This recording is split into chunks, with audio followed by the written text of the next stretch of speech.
युग और मन्नत की कहानियाँ एपिसोड 8। मन्नत बहुत घबराने लगी। कभी अपने ड्रेस को पकड़ रही थी तो कभी अपने दोनों हाथों की उंगलियां आपस में उलझा रही थी। गले में आ रहे सलाइवा को गटकते हुए मन्नत गुस्से में बोली, ये क्या बदतमीजी है। इतना बोलकर मन्नत बाहर जाने के लिए दरवाजे की ओर बढ़ गई। इतने में युग मन्नत का हाथ जल्दी से पकड़कर अपनी ओर खींच लिया और मन्नत की उंगलियों में अपनी उंगलियां फंसा लिया। सेडिस्ट वाइज में बोला, बहुत सॉफ्ट हो तुम। युग मन्नत को अपनी नशीली आंखों से देख आगे बोला, तुम क्या कह रही थी मुझे, बदतमीज। अपने हस्बैंड को ऐसा कौन कहता है? इसे तो हस्बैंड वाइफ का प्यार कहते हैं। मन्नत अपना हाथ युग के हाथ से खींच और दूसरी तरफ मुंह फेर ली। मन्नत को इस तरह मुंह फेरता देख युग आगे कहा, चलो कम ऑन, जल्दी करो, मेरी बॉडी में बहुत दर्द हो रहा है और मैं चाहता हूँ कि तुम मेरी बॉडी मसाज दो। आज के दिन सिर्फ इतना ही। मन्नत युग को इग्नोर करके आंखें बंद कर ली। वह अंदर ही अंदर घबराने लगी। मन में सोच रही थी, मैं कहाँ फंस गई, क्यों मैं इस सोए हुए भेड़िए को जगाई, कैसे इतनी बड़ी गलती हो गया मुझसे। अब इससे मुझे कौन बचाएगा? इसने मेरे साथ कुछ और ज़बरदस्ती किया तो? नहीं, ऐसा नहीं हो सकता।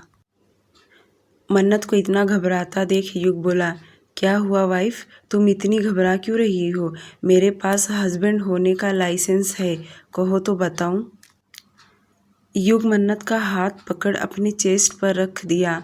मन्नत तुरंत घबराते आंखें खोली और अपना हाथ खींचने की लाख कोशिश कर रही थी, पर युग मजबूती से पकड़ रखा था और मजाकिया टोन में कहा, चलो अब जल्दी निकालो, रिमूव माय क्लोथ।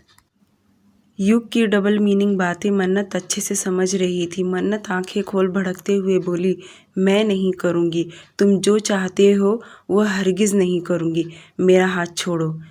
युग मन्नत के हाथों को जोर देते हुए कहा, करना तो केशव अग्रवाल को भी पड़ेगा। खैर प्रॉब्लम ये है कि शादी मैंने तुमसे किया हूँ, तुम्हारे बाप से नहीं, समझी?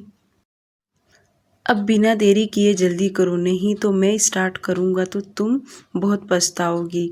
और मन्नत के एकदम करीब आके कान में अपनी सांसें छोड़ते हुए कहा, सहन नहीं कर पाओगी। तकरीबन 5 मिनट ऐसे ही गुजर जाने के बाद मन्नत धीरे धीरे अपनी हाथ उठाई। उसका अंदर से आत्मा नहीं कर रहा था। युग भी आंखें फाड़ के सिर्फ मन्नत को ही देखे रहा था। मन्नत ने आंखें बंद करके शर्ट का बटन खोलना स्टार्ट की। मन्नत अपनी नज़र इधर उधर कर ही रही थी, पर युग को एक बार भी नहीं देखी और धीरे धीरे सारे बटन खोल दी और युग के बदन से शर्ट रिमूव की। युग शर्टलेस हो गया। उसका मस्कुलर बॉडी, सिक्स पैक इतना चार्मिंग जिसे हर लड़की उसे पाना चाहे, उसके बदन की परफ्यूम की खुशबू। युग इतना समझ गया कि मन्नत उन लड़कियों में से नहीं है जो अमीर लड़का देख ललचाए। मन्नत ने अपनी फेस दूसरी तरफ कर दी, 2 कदम दूर होकर खड़ी हो गई। युग बेड पर पेट के बल जाकर लेट गया और पिल्लो पर अपना सिर रखते हुए बोला, चलो जल्दी करो, बॉडी मसाज दो मुझे। मन्नत भूत बनने खड़ी थी। मन्नत को चुपचाप खड़ा देख युग आंखें खोल वापस कहा, तुम चाहती हो इतनी रात को तुम्हारे बाप को कॉल लगाऊं, उन्हें अपने घर बुलाऊं? मन्नत के पास अब कोई ऑप्शन नहीं है सिवाय युग की बात मानने के सिवा। मन्नत के आंखों से आंसू आ गए और भगवान का नाम लेकर बेड पर बैठ गई। तेल का बाउल हाथ में लेकर युग के बैक साइड पर ऑयल लगाने लगी। मन्नत आंखें बंद कर ली। आज उसका आत्मा अंदर से रो रहा था। क्यों नहीं रोती? हर टाइम वह लाचार पड़ जाती है, क्योंकि हमेशा की तरह युग उसके पापा को बीच में लेकर आता है। ये सही है कि मन्नत युवराज से प्यार करती है, पर उन दोनों के बीच में ऐसा कुछ नहीं हुआ था कभी जो कि एक आम कपल करते हैं। देखा जाए तो दोनों के लिए यह सब नया था। एक दूसरे की छुअन से जो जिस्म में उनके फीलिंग्स आ रहे थे, ये सब से दोनों अनजान थे। मन्नत के मुलायम हाथों का युग को मज़ा मिल रहा था। यूँ कहा जाए तो युग को पहली बार कोई लड़की छू रही है, बिना कपड़ों के उसके जिस्म को। मन्नत सिर्फ एक ही जगह अपना हथेली घुमाए जा रही थी। युग ने आंखें बंद कर लिया था। बंद किए ही कहा, फुल बॉडी मसाज चाहिए। मन्नत युग को बिना देखे ऑयल मसाज कर रही थी। आंखों में आंसू थे, पर न चाहते हुए भी मन्नत तुरंत राइट साइड में मसाज करने लगी। युग इतना आसानी से मन्नत को कैसे छोड़ सकता है, बिना परेशान किए। आखिर मन्नत ने भी उसे सुबह से बहुत परेशान की है, यही मौका है उसे परेशान करने का। युग लगातार कहे जा रहा था, राइट में दर्द है तो कभी लेफ्ट में दर्द है। थोड़ी देर ऐसे ही मसाज लेने के बाद फिर बोला, थोड़ा नीचे। मन्नत ने अपनी हथेली 2 इंच नीचे ली। युग फिर कहा, थोड़ा और नीचे। मन्नत 1 इंच और नीचे गई। युग आंख बंद किए ही फिर कहा, और नीचे। अब मन्नत को बर्दाश्त नहीं हो रहा था, क्योंकि मन्नत का हाथ युग के कमर तक आ गया था। फिर भी यह पागल आदमी और नीचे नीचे किए जा रहा है। मन्नत जैसे उठने की कोशिश की, युग तुरंत उसका हाथ पकड़ अपने ऊपर खींच लिया। नीचे युग, उसके ऊपर मन्नत। अब जाके मन्नत ने युग को बिना कपड़ों में देखी, क्योंकि अभी तक सिर्फ इधर उधर या बंद आंखों से ऑयल लगा रही थी। मन्नत का दोनों हाथ युग के चेस्ट पर थे। युग का एक हाथ मन्नत के कमर पर था तो दूसरा उसके बाहें मजबूती से पकड़ा था। दोनों ऐसे ही एक दूसरे को देख रहे थे। युग खामोशी तोड़ते कहा, क्या जादू है तुम्हारे हाथों में, जो दर्द खत्म हो गया। मन्नत अपना हाथ छुड़ाने लगी, साथ में बोल भी रही थी, छोड़ो मेरा हाथ, मुझे जाने दो। पर युग मन्नत के हाथों पर मजबूती बनाए रखा। मन्नत चिढ़ते हुए दांत पीसते बोली, जो तुम चाहते थे वह मैंने कर दी, अब छोड़ो मेरा हाथ, मुझे जाने दो। युग मन्नत को और भी करीब कर लिया और कहा, तुमसे किसने कहा कि मैं इतना ही चाहता हूँ, हस्बैंड हूँ तुम्हारा, फिर ये दूरियाँ क्यों।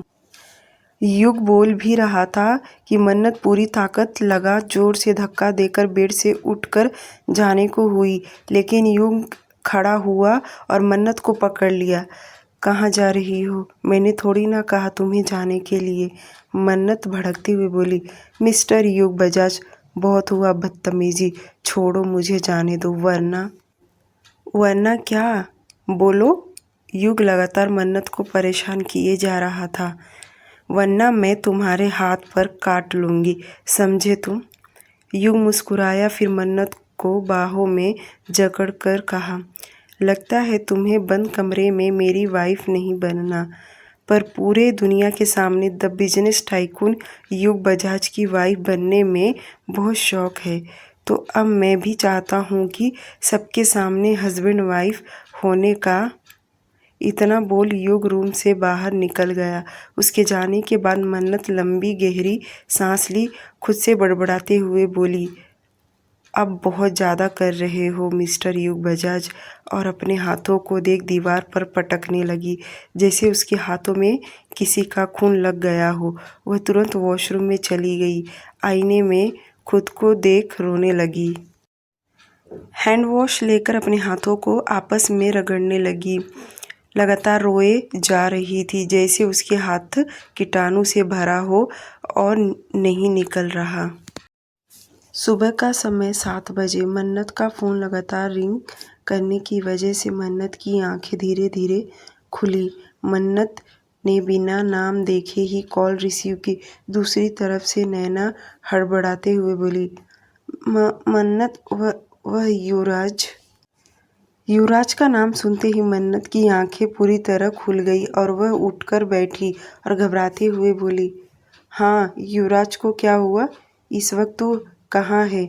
नैना बोली, मैं तो हॉस्पिटल में हूँ। मन्नत अपने चेस्ट पर हाथ रखते हुए हड़बड़ाते बोली, हॉस्पिटल में क्या हुआ युवराज को, कैसा है वो, और सब ठीक तो है ना।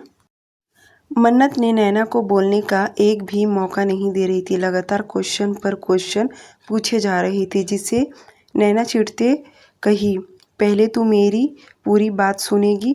मन्नत भी गुस्सा करते हुए बोली, अरे तू बताएगी तो मैं सुनूंगी, अब जल्दी बता भी, मेरा मन बहुत घबरा रहा है। सुन, तूने कहा था ना कि युवराज के बारे में पता लगाने के लिए, तो कल से उसके बारे में पता लगा रही हूँ, पर कुछ पता नहीं चला। पर आज जब मैं हॉस्पिटल आई तो मुझे पता चला कि वह लंदन ट्रीटमेंट के लिए चला गया है। और मैंने मयंक को कांटेक्ट करने के लिए कॉल की तो वह बता रहा है कि यह सब उसे जल्दी ठीक होने के लिए लंदन लेकर गए हैं। नैना थोड़ी देर रुक फिर आगे बोली, युवराज की मॉम का कहना है कि जो भी कुछ हुआ है वह सब तेरी वजह से हुआ है। तू तो उनके बेटे से दूर ही रहना। उनका कहना है कि तुझे पता भी ना चले कि वह लंदन गया है। मन्नत ने नैना के मुंह से यह सब सुन मोबाइल की पकड़ ढीली होने लगी और आंखों से मोटा बाढ़ की तरह आंसू बहने लगा। उसे न कुछ बोला जा रहा था और न कुछ सुना जा रहा था। दूसरी तरफ से नैना हेलो हेलो किए जा रही थी। मन्नत, तुझे सुनाई दे रहा है मैं क्या कह रही हूँ? हेलो मन्नत। पर मन्नत तो इस वक्त गूंगी बहरी हो गई थी। मन्नत को इस वक्त कुछ न बोलता देख नैना समझ गई थी उस पर क्या बीत रहा है। उसे इस वक्त किसी की सहारे की सख्त ज़रूरत है। 2 मिनट के बाद मन्नत नैना से रुआंसी आवाज़ में बोली, नैना, मैं तुझसे बाद में बात करती हूँ। मन्नत को बोला नहीं जा रहा था, इसलिए कॉल डिस्कनेक्ट कर बेड पर बैठे ही घुटनों के बीच में मुंह छुपाकर फफक फफक कर रो रही थी। 10 मिनट के बाद दरवाज़ा खटखटाने का आवाज़ आया। आवाज़ की चोट से मन्नत अपने होश में आई और आंसुओं को पोंछते उठी दरवाजे की ओर बढ़ गई।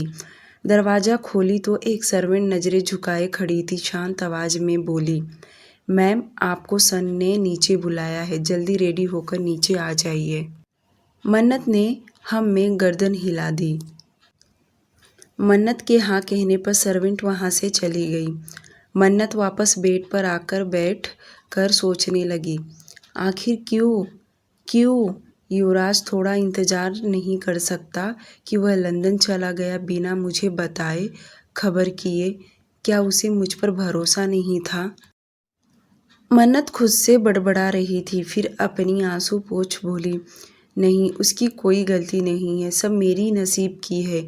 बचपन में मेरी माँ मुझे छोड़कर चली गई, अब मेरा प्यार मुझसे दूर चला गया, मेरी फैमिली मुझसे दूर हो गई, मैं जिसे भी चाहती हूँ वो मुझसे दूर हो जाते हैं, मेरी तकदीर में कभी प्यार लिखा ही नहीं है।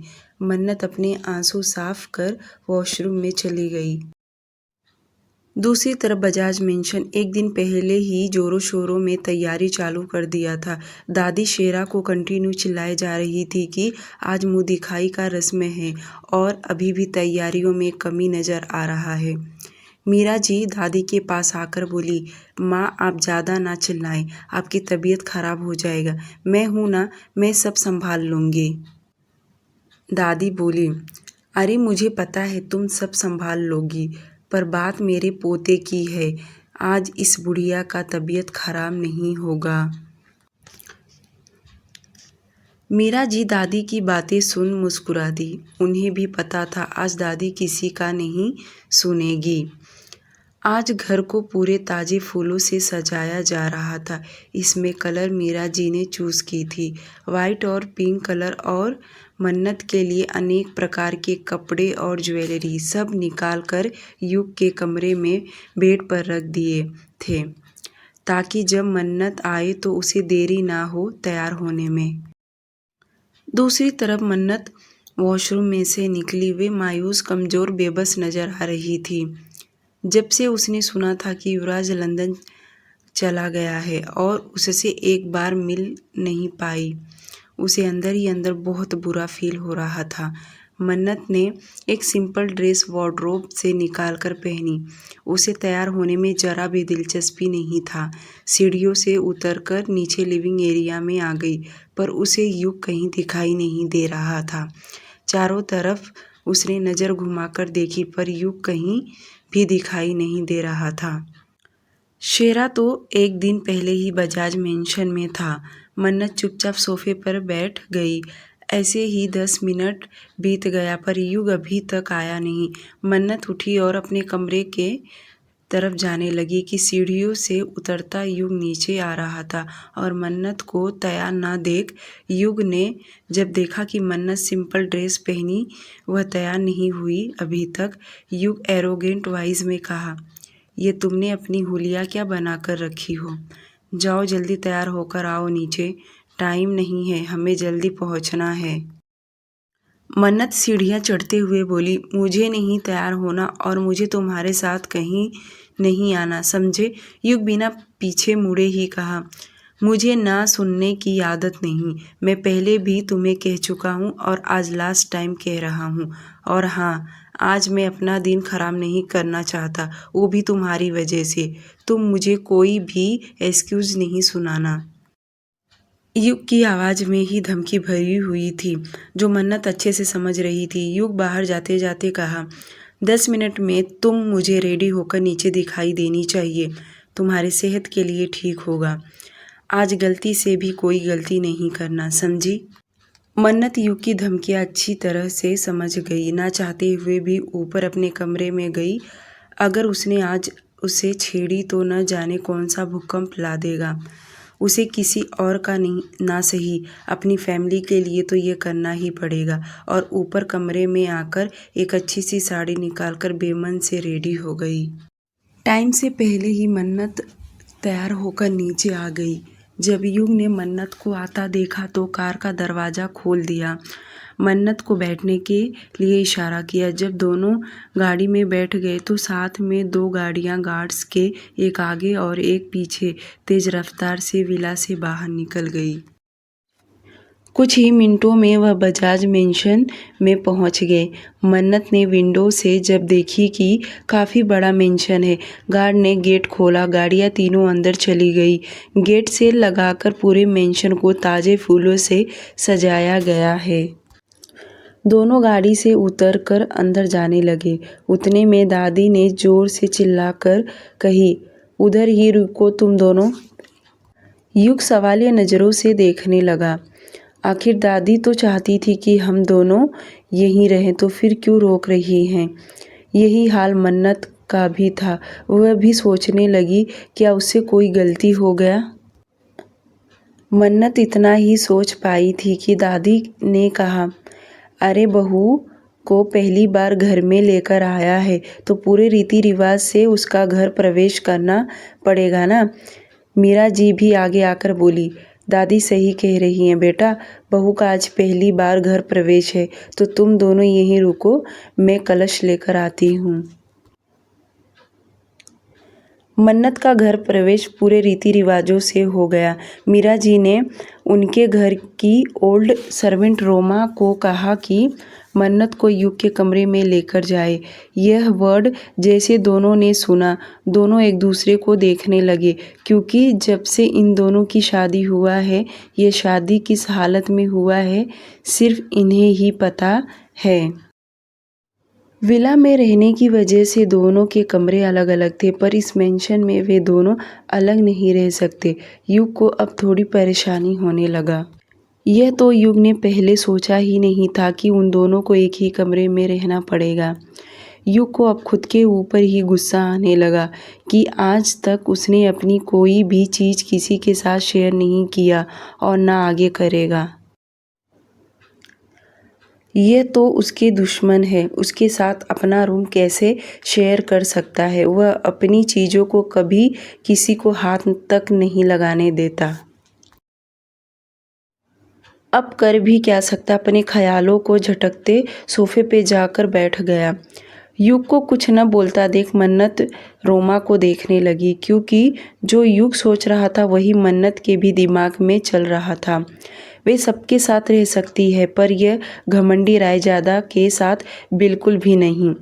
मन्नत सोच रही, आखिर ये कुछ बोल क्यों नहीं रहा? हाँ, आखिर ये क्यों बोलेगा? इसको तो अब मज़ा मिलेगा मुझे टॉर्चर करने को। मन्नत रोमा को देखने लगी। रोमा ने मन्नत को ग्रीट किया और सम्मान के साथ युग के कमरे में लेकर गई। सीढ़ियों से चढ़ते हुए रोमा मन्नत को ऊपर लेकर गई। सबसे लास्ट वाला रूम युग का था, साथ में सबसे बड़ा रूम भी युग का ही था। यह कमरा इतना बड़ा था कि एक साथ में 100 के ऊपर लोग इसमें समा जाए फिर भी पता नहीं चलेगा। रोमा मन्नत को दरवाजे तक छोड़कर रिटर्न चली गई। मन्नत दरवाज़ा खोल जब अंदर कदम रखी कमरे से नज़रें हटा नहीं पाई। यह कमरा एकदम लग्जरियस है, जिसका theme white and grey colour और कॉटन पूरे वाइट कलर के हैं। फ्लोरिंग ग्रे कलर का ही था। पास में एक स्लाइडिंग डोर था, अटैच बालकनी। इस रूम को देखा जाए तो 3 शेड जैसा बनाया हुआ था।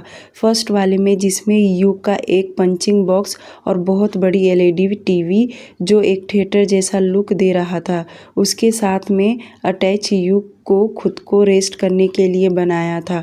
यूँ कहा जाए तो वह ज़्यादातर वहाँ ही बैठा करता है और अपना काम भी करता। उसके बाद लास्ट वाले में उसका मास्टर बेडरूम, जिसमें किंग साइज़ बेड, पूरे वाइट कलर की बेडशीट, साथ में ब्लैंकेट भी वाइट कलर। बेड के हेडबोर्ड वाले वॉल युग का बहुत बड़ा फ़ोटो फ्रेम लगा था। यह फ़ोटो हाथों से कलर पेंटिंग किया गया था, जिसमें युग ने ब्लैक कलर का गॉगल्स लगाया है। बहुत ही हैंडसम दिख रहा था। पास में 2 डोर थे, एक वॉशरूम का तो दूसरा क्लोसेट का। लगभग 20 से 25 मिनट तक इस कमरे को देखने में ही गए। तभी दरवाज़ा खटखटाने की आवाज़ से मन्नत अपने सेंस में आई। मन्नत ने दरवाजे की ओर देखा तो मीरा जी थी। मीरा जी कमरे के अंदर आ गई। मन्नत खामोश खड़ी थी, उसे कुछ बोला नहीं जा रहा था। वह क्या कहे। मीरा जी मन्नत के पास आई और मन्नत का हाथ पकड़कर सोफे पे बिठाते बोली, क्या हुआ बेटा, तुम कुछ परेशान सी लग रही हो। मन्नत पहले तो कुछ नहीं बोली, बस हल्की सी स्माइल कर दी। मीरा जी को देखने लगी। मीरा जी ने आगे कहा, मैं भी तुम्हारी माँ जैसी हूँ, माँ ही हूँ। अभी तक मेरे 2 बच्चे थे, अब 3 बच्चे हो गए। मैंने अपने दोनों बच्चों में कोई फ़र्क नहीं किए। बेटी अपना घर छोड़कर जब जाती है, वह दर्द क्या होता है मुझसे बेहतर कोई नहीं जान सकता। इस वक्त दोनों ही दुखी थी। कुछ समय ऐसे ही खामोश रहने के बाद मीरा जी आगे बोली, युग में और तुम में मैं कोई फ़र्क नहीं करूँगी। जितना उससे प्यार करती हूँ उतना ही तुम्हें भी दूँगी। मन्नत शांत बैठी थी। वह मीरा जी की बातें सुनकर उसकी आंखों में आंसू आ गए। सिसकते हुए बोली, मुझे मेरी फैमिली की याद आ रही है। मीरा जी ने अपने दोनों हाथों से मन्नत के चेहरे को अपने हाथों से पकड़ उंगलियों से आंसू पोंछते हुए बोली, इसमें रोने वाली कोई बात नहीं बेटा। युग तुम्हारी फैमिली को आज बुला लेगा, तुम परेशान ना हो। आज तो खुशी का दिन है। मीरा जी मन्नत को चुप कराते आगे बोली, युग तुम्हारी फैमिली को इनवाइट किया ही होगा। जब वह आएंगे तब तुम मिल लेना। तुम खामखा परेशान हो रही हो। मीरा जी मन्नत से बात कर ही रही थी कि दरवाजे पर किसी ने नॉक की। मीरा जी ने अंदर आने के लिए कही। दरवाजे पर रोमा थी, साथ में 2 मेकअप आर्टिस्ट लड़कियां भी थी।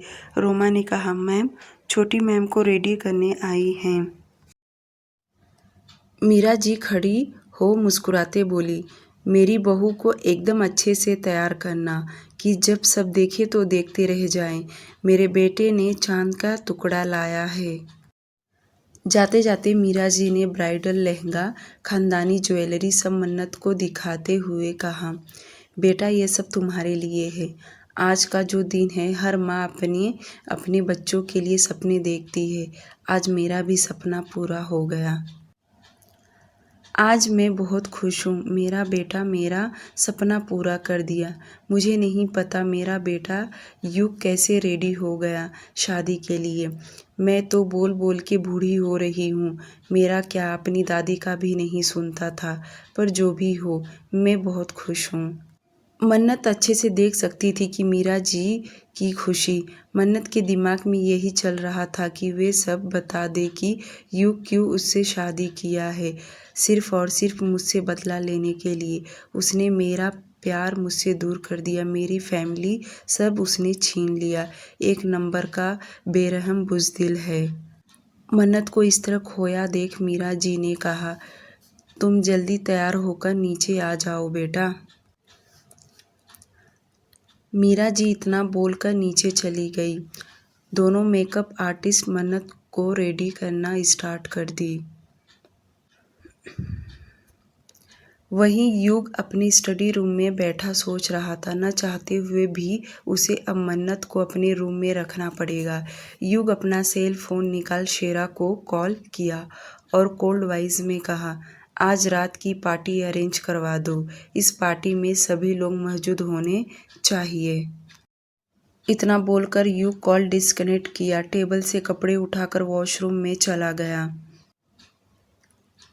1 घंटे बाद युग रेडी तो कब का हो गया था। जब रूम से निकला तो सामने रोमा आकर खड़ी हो गई, सिर झुकाए बोली, सर, बड़ी मैम ने कहा है कि छोटी मैम को नीचे लेकर आए।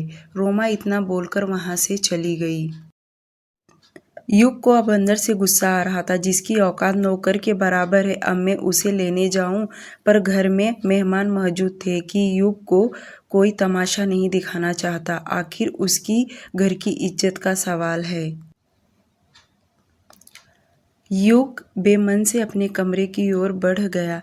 पहले सोचा डोर नॉक करे, पर कुछ सोचकर दरवाजा खोल दिया। वहीं युग की नज़र जब मन्नत पर पड़ी। मन्नत दिखने में बेहद खूबसूरत लग रही थी। उसके चेहरे पर मेकअप देख लग ही नहीं रहा था कि यह वही मन्नत है। युग ने जब मन्नत को देखा वह अपने नज़र फेर न सका। वह एकटक मन्नत के तरफ देखता रहा। युग ने मन्नत पर गौर करते खुद से कहा, दिखने में बेहद खूबसूरत है, लेकिन जुबान भी इसकी कैंची की तरह चलता है।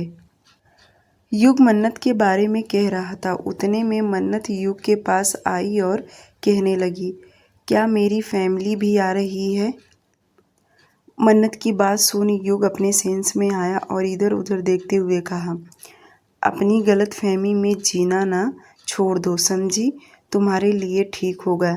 जैसा तुम चाहोगी वैसा तो मैं बिल्कुल भी नहीं करूँगा। अब चले नीचे। युग पीछे मुड़ने वाला ही था कि पीछे से किसी ने युग की आंखों को बंद कर दिया। ऐसी हरकत तो कोई कर नहीं सकता।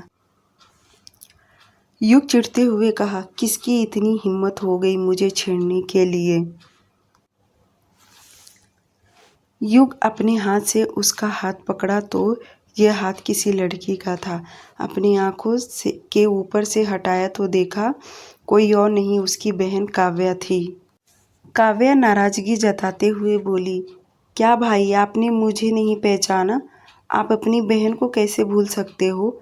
जाओ, मुझे आपसे नहीं बात करना। मैं आपसे बहुत नाराज़ हूँ। आपने शादी कर लिया, मुझे नहीं बताया, उसके लिए भी मैं आपसे नाराज़ हूँ। युग काव्या को गले लगा लिया और कहा, मैं तुम्हें मना लूँगा। उन दोनों को प्यार से बातें करता देख मन्नत सोच में पड़ गई। यह वही आदमी है जो 2 मिनट पहले मुझे इतना कुछ सुना रहा था और अभी देखो कैसे मुस्कुराकर बातें कर रहा है। काव्या ने युग के पीछे देखी तो मन्नत खड़ी थी। काव्या मन्नत की ओर बढ़ते बोली, आप ही मेरी भाभी हो ना?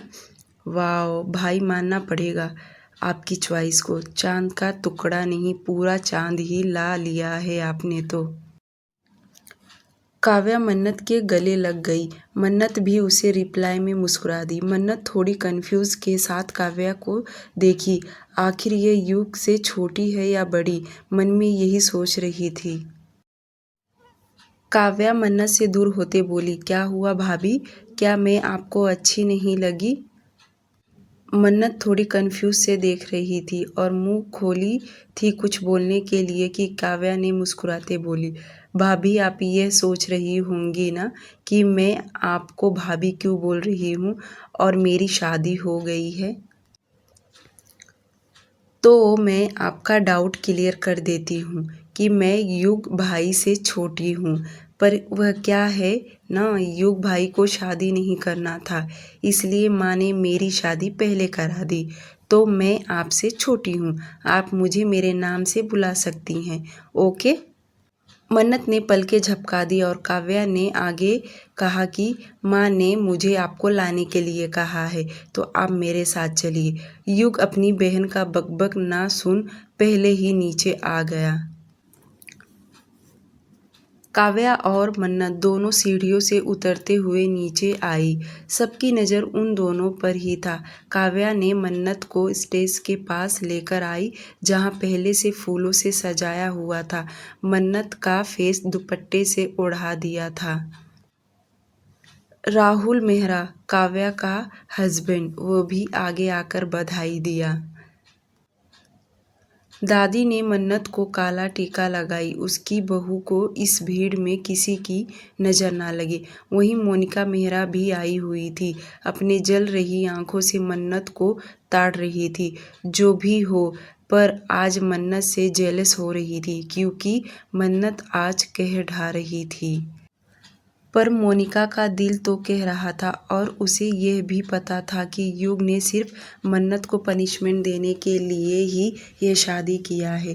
यह शादी ज़्यादा दिन टिक नहीं पाएगा, जिस वजह से उसे तसल्ली हो रहा था। मोनिका ने जहाँ तक पता लगवाया था कि युग सिर्फ और सिर्फ यह बदला लेने के लिए शादी किया है। मोनिका मुस्कुराई और खुद को तसल्ली देकर कही, मुझे इस दो कौड़ी लड़की से जलना नहीं चाहिए। वैसे भी मुझे क्या, युग तो सिर्फ इसे पनिशमेंट के लिए शादी किया है, डोंट वरी। मोनिका बेमन से जाकर मन्नत से हैंडशेक दी। उसकी नज़र तो सिर्फ युग के ऊपर ही था और कड़वाहट से अपनी मन में सोच रही, यह जगह मेरा है, तुमने किसी और को दिया, ये तुमने ठीक नहीं किया युग बजाज। अगर इस लड़की को तुमने जल्दी निकाल कर नहीं फेंका तो मैं इसे कहाँ फेंकवा दूंगी, किसी को पता भी नहीं चलेगा। दोपहर के 1 बजे तक मन्नत के मुंह दिखाई का रस्म खत्म हो गया। मुंह दिखाई में युग के रिश्तेदार, मेहमान, कुछ बाहर के लोग भी आए हुए थे।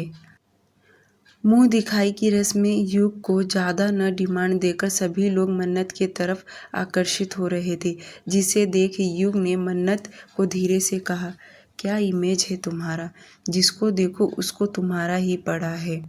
युग चाहता था यह जल्दी से तामझाम खत्म हो जाए और वह जल्दी जल्दी फ्री होए, ताकि जो पार्टी रात का रखा है उसे एंजॉय करे। मुंह दिखाई का रस्म खत्म होने के बाद जब मन्नत कमरे में आई तो उसे एक बात बार बार खटक रही थी। इस घर में उसने सबसे मिल चुकी, पर युग के पापा से नहीं मिली। अगर उसके पापा को अभी तक दिखाई नहीं दिए क्यों, पर उसकी मॉम के गले में मंगलसूत्र देखी थी मैंने, पर उसके पापा है कहाँ। पर मन्नत को हिम्मत नहीं हुआ पूछने के लिए किसी से भी।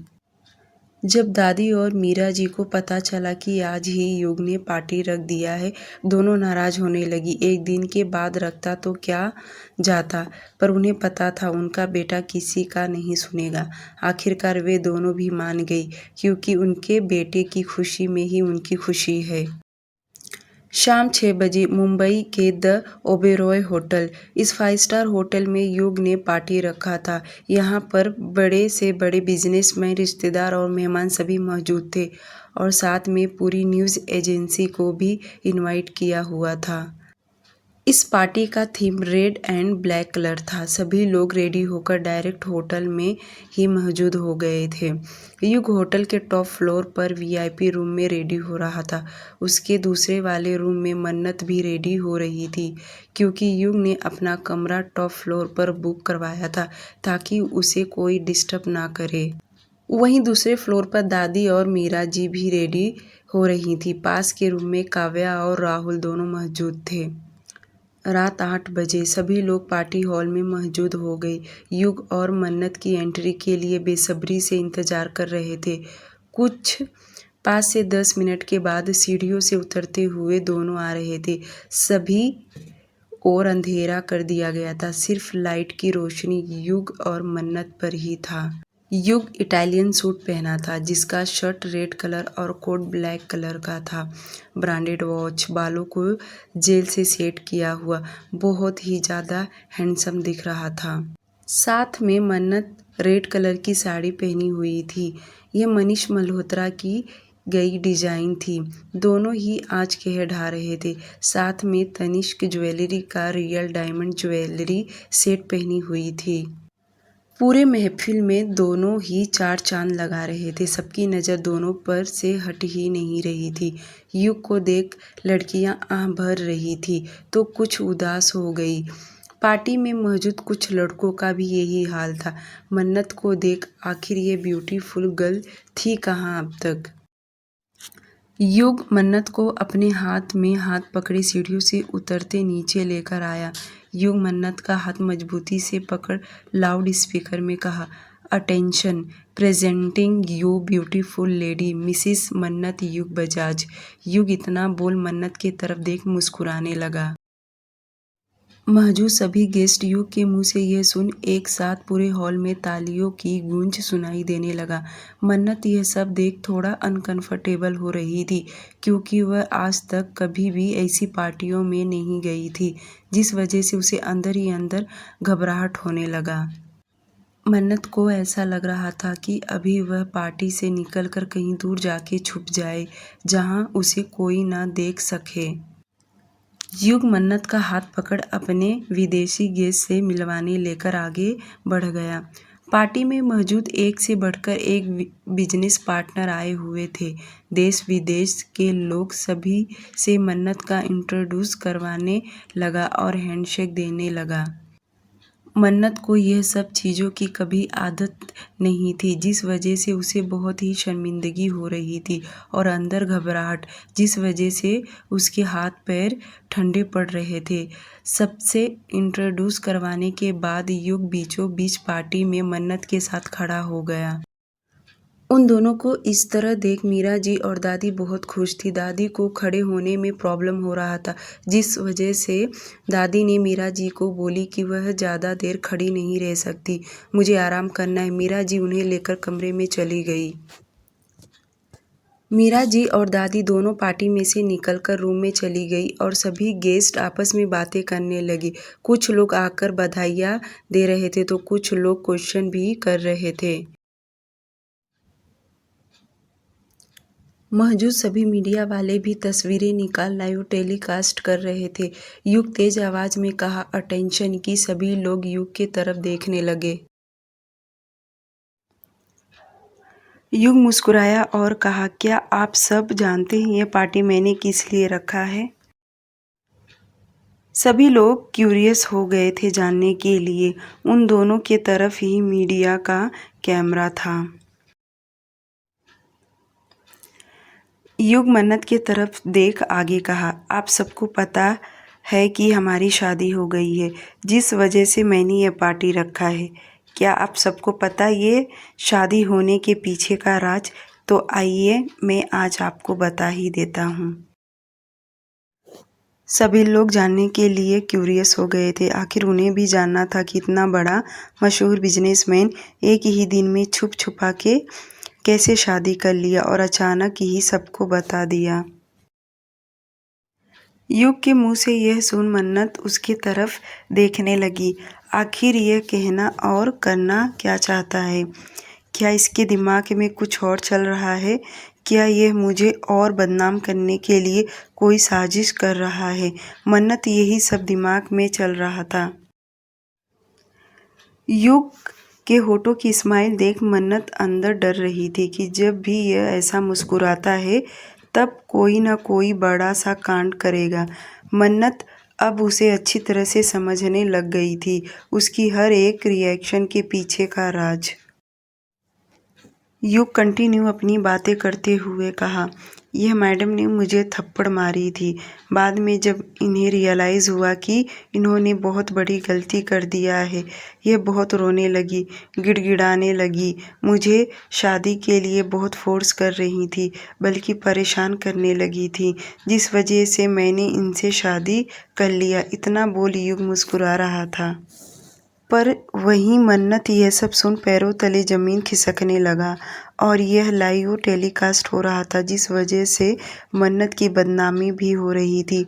मन्नत अपना न सोच अपनी फैमिली के बारे में सोचने लगी कि आज मेरी फैमिली यह न्यूज़ देख क्या सोच रही होगी। आखिर यह आदमी अपनी असली रूप में आ ही गया। वहीं पार्टी में सभी लोग अजीब नज़रों से देख रहे थे, जिस वजह से मन्नत को नज़रें उठाने में शर्मिंदगी महसूस हो रही थी। मन्नत चाहकर भी हिल डुल नहीं पा रही थी और उसकी आंखों के सामने कैमरा, लाइट्स, इतने लोग मौजूद, अंदर घुटन महसूस होने लगा। एक पुतले की तरह बस खड़ी हो गई, मानो सिर्फ सांस से चल रही हो। युग आगे बोला, आज मैं इन्हें सबके सामने पत्नी बनाने वाला हूँ। युग इतना बोलकर मन्नत की तरफ बढ़ने लगा। मन्नत अपनी सुध बुध खो बैठी। वह क्या रिएक्ट करे, उसे कुछ समझ नहीं आ रहा था। वह पूरी तरह ब्लैंक हो गई थी, न हिल सकती थी, न कहीं जा सकती थी। एक जिंदी लाश की तरह बस युग को देख रही थी। युग किस हद तक जा सकता है? क्या इसका अभी भी मन नहीं भरा मेरी बदनामी करने से? क्या एक थप्पड़ के लिए इसने इतना बड़ा षड्यंत्र रचा? अभी तक जो कुछ भी किया, इससे इसका मन नहीं भरा। अभी भी यह सब कर रहा है। आखिर किस मिट्टी का बना है? इसके अंदर जरा भी इंसानियत नहीं है। दूर खड़ी काव्या और राहुल जब उन दोनों ने युग को ऐसा करता देखा, दोनों शॉक्ड हो गए। उन्हें यकीन नहीं हो रहा कि युग कुछ ऐसा करेगा। काव्या ने आसपास देखा कि दादी और माँ मौजूद नहीं है। आखिर ये दोनों कहाँ गई? वह जाकर युग को रोके, पर वे दोनों तो पार्टी में थी ही नहीं। काव्या ने राहुल को कहा कि मॉम कहाँ है? राहुल ने कहा, तुम यहीं रुको, मैं चेक करता हूँ। वहीं मोनिका हाथ में वाइन का ग्लास लिए दूर से यह सब नज़ारा देख रही थी। उसे भी यकीन नहीं हो रहा था कि युग कुछ ऐसा करेगा। उसे तो यही लग रहा था, क्या सच में युग इस लड़की की सबके सामने बेइज्जती करेगा? पर यह सब नज़ारा देख अंदर इतनी खुश हो गई कि उसे खुशी का कोई ठिकाना न रहा और मन में सोचने लगी, ये हुई ना बात, आखिर युग अपनी असली रूप में आ ही गया। इस दो कौड़ी की लड़की से मैं खामखा जलन होने लगी थी। मेरे दिल को ठंडक मिल रहा है। आज मुझे तसल्ली हो गया कि तुम सिर्फ और सिर्फ मेरे हो। माय लव युग बजाज। पास में वालियन मधुर धुन चल रहा था और साथ में म्यूजिक भी बज रहे थे। बड़े बड़े सिंगर भी आए हुए थे जो सिंगिंग कर रहे थे। युग मन्नत के करीब जाके कान में धीरे से कहा, अगर तुम थकी हारी ना हो, अपना ईगो साइड में रख, क्या तुम मेरे साथ डांस करोगी? मन्नत कोई रिएक्ट नहीं की और मन्नत कोई रिएक्ट ना करता देख युग मन्नत का हाथ पकड़ डांस फ्लोर के तरफ लेकर चला गया, जहां पहले से ही कपल्स डांस कर रहे थे। मन्नत और युग को देख सारे कपल्स साइड हो गए, क्योंकि यह डांस युग मन्नत के साथ करने वाला था। बाकी सारे लोग इकट्ठा हुए देख रहे थे। म्यूजिक प्ले हो गया। युग ने मन्नत को अपने सामने खड़ा किया, फिर एक हाथ पकड़ अपने कंधे पर रख लिया। मन्नत की घबराहट तेजी से बढ़ रही थी। वह अपनी नज़रें जमीन पर एकटक गड़ाए हुए थी। युग ने मन्नत के दूसरे हाथ की उंगलियां अपनी उंगलियों में फंसा लिया और अपना एक हाथ उसकी खुली कमर पर रख दिया। कैसा ये इश्क है, अजब सा रिश्क है। युग बीच बीच में मन्नत के साथ एरोगेंटली पेश आ रहा था। मन्नत के खुली कमर को बेरहमी से पकड़ घुमाए जा रहा था, जिस वजह से मन्नत को अब सहन करना मुश्किल हो रहा था। मुश्किलों में ये डाले जो भी चाहे करा ले, बदले ये दिलों के फासले। सॉन्ग ख़त्म होने के बाद युग मन्नत को अपने करीब करके एक हाथ मन्नत के कमर तो दूसरा उसके मन्नत के गर्दन पकड़ एकदम अपनी होठों के करीब लेकर आया। डियर लिसनर, आज के लिए सिर्फ इतना ही। प्लीज़ आप लोग मेरे चैनल को सब्सक्राइब कर दीजिए। Thank you so much. मिलते हैं कल नए एपिसोड के साथ। बाय।